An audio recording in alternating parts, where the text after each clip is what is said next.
danjiraha Mareykanka ee qaramada midoobay Linda Thomas Greenfield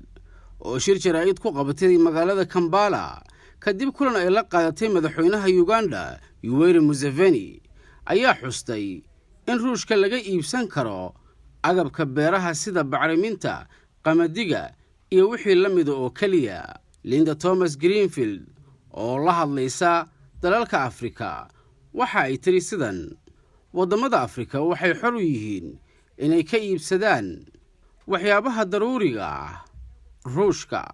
laakiin waxa ay la kulmi karaan ciqaab haddii ay ka ganacsadaan ama ay ka soo iibsadaan Ruushka badeecooyinka uu Mareykanku ka cunaqabateeyay sida saliidda Ruushka. Haddii uu wadan go'aansado inuu kala macaamilo Ruushka, gaar ahaan meelaha cunaqabatayntu ka saaran tahay, markaas Mareykanku waxa uu u taagan yahay inuu qaado tallaabooyin ka dhan ah dalkaas. Uganda waxay ka mid tahay 25 dal oo Afrikaan oo ka aamusay ama aan u codayn qaraarkii golaha guud ee qaramada midoobay ee lagu cambaareeyay duulaankii Ruushka ee Ukraine horaantii sanadkan. Sidaas oo ay tahay, madaxweyne Museveni wuxuu sheegay inuu xulafo la yahay Mareykanka. Linda Thomas safarkeeda ayaa ku soo aadaya toddobaad kadib markii uu booqasho ku yimid qaaradda Afrika Sergey Lavrov, wasiirka arrimaha dibadda ee Ruushka, kaasoo meesha ka saaray eedeymaha ah in duulaanka Ruushku uu ku qaaday dalka Ukraine uu mas'uul ka yahay dhibaatada cunno-yarida ee ka jirta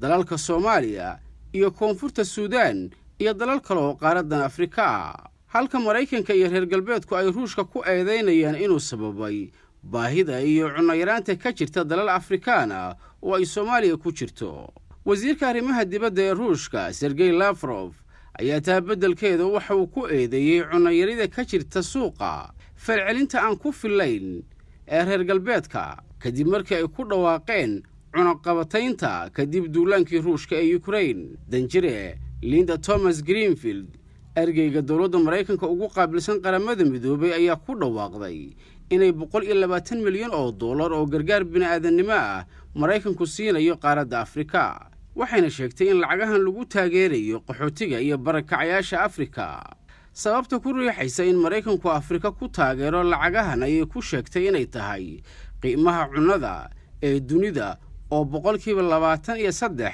ka sare maray qiimihii uu joogay sanad ka hor.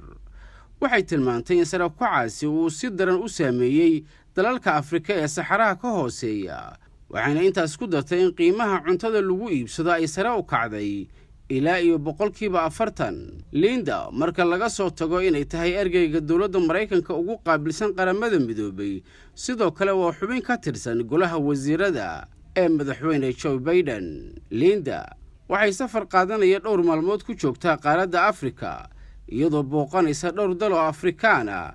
Inta ay ku jirta booqashadeeda,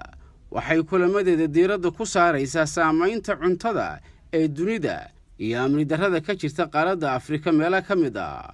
Linda Thomas Greenfield ayaa sheegtay in ka hor intii aanu Ruushku,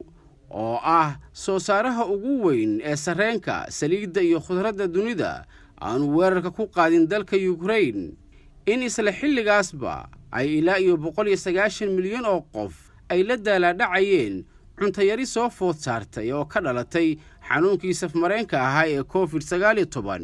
Sidoo kale, danjire Linda ayaa sheegtay in haatan la filayo in dadka cuntayaridu ay ku hayso dunida inay kor u dhaafto ilaa iyo 230 milyan oo qof, taasoo ka dhigan in duulaanka Ruushka ee Ukraine inuu tirada dadka saboolka ah ee aan cuntada haysan ku sii kordhiyey ilaa iyo 40 milyan oo qof oo dheeraad ah sida ay iyadu qabto. Hadalka ay jeedisay danjire Linda ayaa ka dhigan in Mareykanka iyo Ruushkuba ay hardankoodii caalamiga ah ee ka dhaxeeyay soo geliyeen wadamada qaaradda Afrika, inkastoo inta badan wadamada qaaradda Afrika ay sanadkan diideen inay cambaareeyaan duulaankii uu Ruushku ku qaaday Ukraine.